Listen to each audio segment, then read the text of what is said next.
বয়ফ্রেন্ডের সাথে ব্রেকআপ করে বাসায় ফিরতেছি আর মনে মনে ভাবতেছি জীবন যেন একটা নাটক। বাসায় ফিরার সাথে সাথে জানতে পারলাম আজকে বিকেলেই নাকি আমাকে পাত্রপক্ষ দেখতে আসবে। মনটা একটু হালকা লাগলো আর মনে মনে ভাবতে থাকলাম এটাই সুযোগ, রিফাতকে একটু জ্বালানো যাবে। মনে মনে ভাবলাম পাত্রের সাথে একটা ছবি উঠিয়ে রিফাতকে পাঠিয়ে দিব, দেখবে আর জ্বলবে।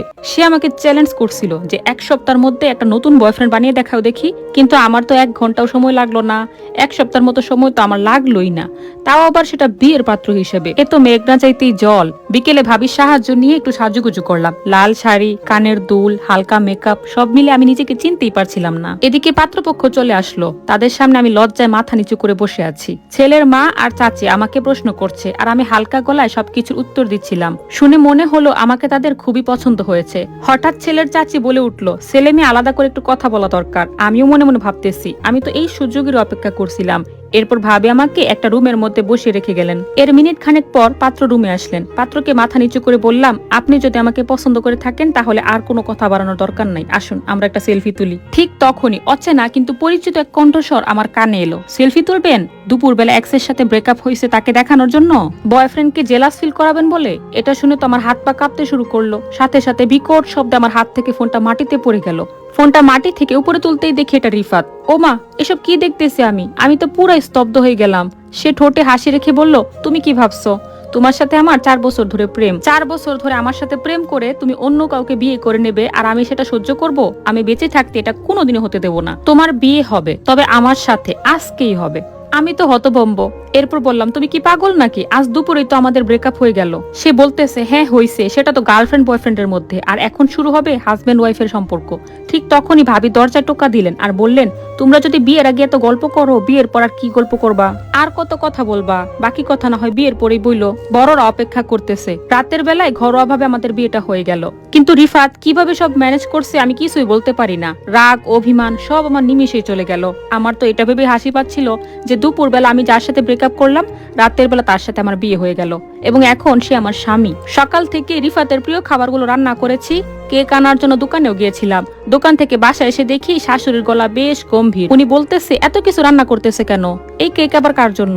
আমি তখন হাসতে হাসতে বললাম, মা আজকে তো আমাদের বিবাহ বার্ষিকী। উনি তখন ঠান্ডা মাথায় বলতে লাগলেন, কত ঢং যে তোমরা জানো, 9 বছর হয়ে গেল তোমাদের বিয়ের, এখন একটা সন্তান দিতে পারলা না। আগামী 6 মাসের মধ্যে তুমি যদি কোনো সুখবর দিতে না পারো তাহলে এই বছরেই আমি আমার ছেলেকে আরেকটা বিয়ে করাবো, এটা মাথায় রাখি। কথাগুলো যেন ছুরির মতো কেটে গেল মনে। চোখের পানি আমি আর আটকে রাখতে পারলাম না। আমি তো কত চেষ্টাই না করতেছি, ডাক্তার, কবিরাজ, হুজুর, কিছু আর বাদ রাখিনি।